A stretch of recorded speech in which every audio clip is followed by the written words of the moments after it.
देवळात गेलो तो मध्ये तिथं विठ्ठल काही दिसेना, रखमाई शेजारी नुसती वीट. मी म्हणालो राहिलं रखमाई तर रखमाई, कोणाच्या तरी पायावर डोकं ठेवायचं. पायावर ठेवलेलं डोकं काढून घेतलं, पुढं मागं आपल्यालाच लागेल म्हणून, आणि जाता जाता सहज रखमाईला म्हणालो, विठू कुठे गेला, दिसत नाही. रखमाई म्हणाली, कुठं गेला म्हणजे, उभा नाही का माझ्या उजव्या अंगाला.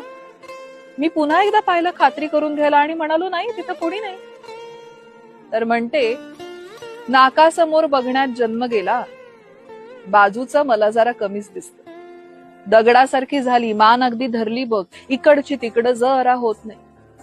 कधी येतो, कधी जातो, कुठं जातो, काय करतो, मला काही ठाऊक नाही. खांद्याला खांदा भिडवून नेहमी बाजूला असेल विठू, म्हणून मी पण बावळट उभी राहिले.